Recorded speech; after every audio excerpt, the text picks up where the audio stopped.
Hello, I'm Jake Tapper in Washington, where the state of our union is watching the evidence pile up. We begin this morning with some breaking news. The lawyer for the first whistleblower now tells me he is also representing a second whistleblower who has spoken to the Intelligence Community Inspector General.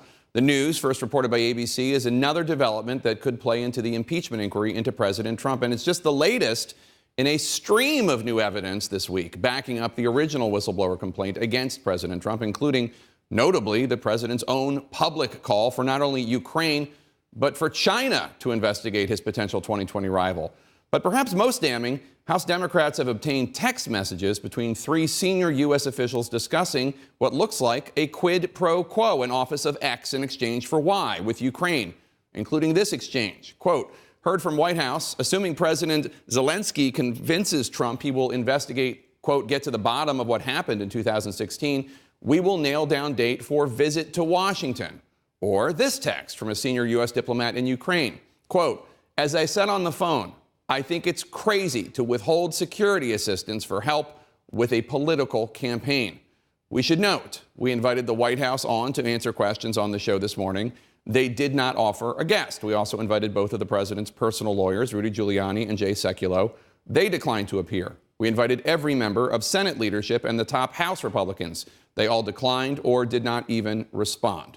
The Trump White House no longer holds regular press briefings or any press briefings at all. And so on one of the most critical news weeks of the last 3 years, here are just three of many questions that we feel need to be answered. One, why did senior U.S. diplomats believe that U.S. military aid was being withheld as a tool to pressure Ukraine to announce an investigation into the Bidens and into attempts to undermine the Mueller investigation? Two, can this White House name another instance, just one, in which President Trump personally pushed a foreign leader to investigate an American citizen who was not one of his political opponents? Three, would you think it entirely appropriate for a Democratic president to use the power of his or her office to demand foreign governments conduct investigations into Republicans and their families? As always, the invitation for an official to answer these questions stands. Here with me now to talk about this are two Republicans who are speaking out and challenging President Trump for the Republican presidential nomination. Former Congressman Mark Sanford and former Congressman Joe Walsh. Congressman Sanford, let me start with you. The president called for both Ukraine and China to investigate Biden. He did that publicly. We saw new text showing U.S. diplomats pushing the Ukrainians to announce a probe if they wanted a White House meeting. A U.S. diplomat expressed concerns that military aid was being withheld, awaiting that announcement for an investigation into the Bidens. You have said the impeachment inquiry is justified.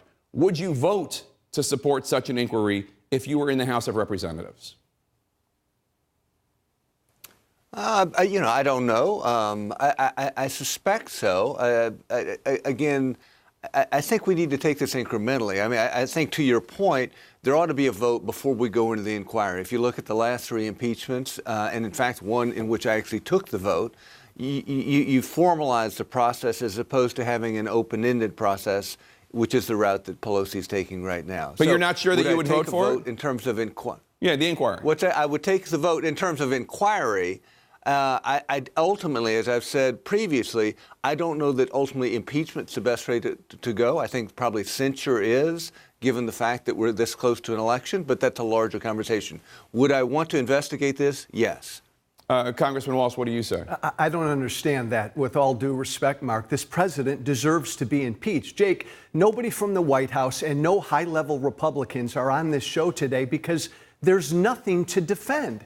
This president betrayed his country again this week. Would I vote, if I were in Congress, on the inquiry? There's enough we know now to vote to impeach this president. He stood on the White House lawn this week, Jake, and told two additional foreign governments to interfere in our election. That alone is impeachable. This is a strong term I'm going to use, but I'm going to say it on purpose. Donald Trump is a traitor. Now, I know there's a lot of talk about treason, right? People on both sides, Jake, have been irresponsible using that word treason. I'm not accusing this president of treason. Our founders were very specific as to what treason is. But when you look at traitor more broadly defined, This president betrayed our country again this week. And it's not the first time he did it. Excuse me, I don't know that we should move forward incrementally. This president needs to be impeached, Jake, just based on what he himself has said. And Republicans better get behind that. Congressman Sanford? I respectfully disagree. In other words, the nature of a process is not to come to the conclusion at the beginning of it. And so for people to just step out and say he needs to be impeached is to actually diminish and discard with the very process that's laid out by founding fathers. And so I do think we ought to be incremental. Are there very troubling charges out there? Yes. Do they need to be investigated? Yes. But to jump to conclusion, say he needs to be impeached, what he's done is treasonous, is to say we're not going to go through the very process that the founding fathers laid out. Well, Jake, you go through the process. But again, Mark, with all due respect, the President of the United States, and this is not the first time he's done it, is telling foreign governments to interfere in our election. And here's another thing. He asked China this week to investigate his fellow Americans. If that alone, and that's what our founders feared, Jake, Mark, if that alone isn't impeachable, then nothing is. Yes, begin the process. Let's begin with the end in mind, which is, again, are there troubling charges? Yes. Could you make the argument that you are making? Yes. But do you think you can get 20 Republican senators to go along with that argument? The answer is no. That's why David Brooks wrote an eloquent column last week saying that while there was certainly reason to move forward, it didn't make it politically prudent, because ultimately an impeachment query is not a legal query. It's not in the judiciary. It's a political move. And so the question in this political season is, do we want to completely wipe out the Democratic debate that's taking place amongst the Democrats and some degree of a Republican debate that we're trying to have, Joe, as to what we believe as a country, where we want to go, what's important to us? Because the giant sucking sound will be this impeachment query sucking every other piece of debate, both in Washington and outside Washington, at the door.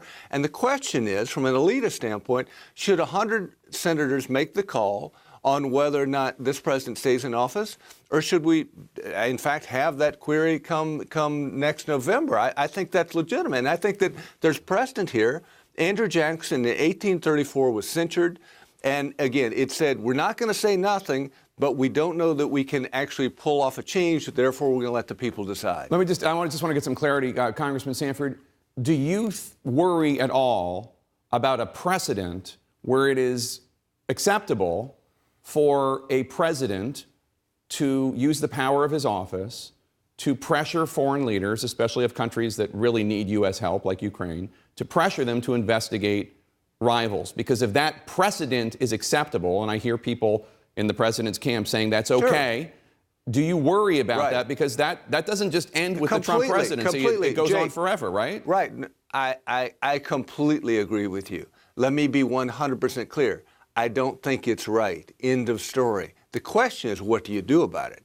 And that's a more complex question, which is, do you look at censure? Do you look at impeachment? What does impeachment entail? This is where it's worth everybody reading David Brooks' column of last week, because, again, he argues articulately that what's done here is wrong, but the question is, what do you do about it? And that's where it does become more complex. Do I want to set this precedent? No.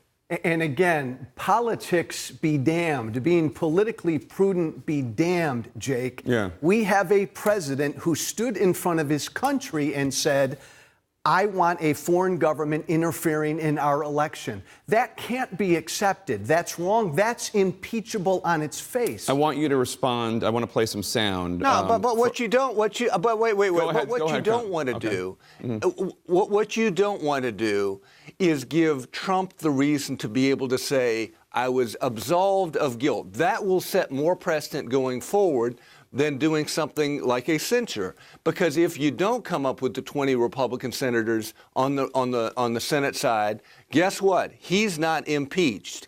And therefore, you do set precedent going forward on, again, what he did. And guess it must be okay. He got cleared by the Senate. He wasn't impeached. I think it is worse Mark, that's politically. Washington, D.C. gobbledygook. That's either the Republican Party stands up now and says, no, either the Republican Party stands up now and says, we oppose this. We oppose collusion. We oppose foreign governments interfering in our election. Either we stand up with one unifying voice with that right now, Mark, and we don't get involved in the gobbledygook of censure or impeachment, or is it politically prudent? How about we Republicans do what is right, sir?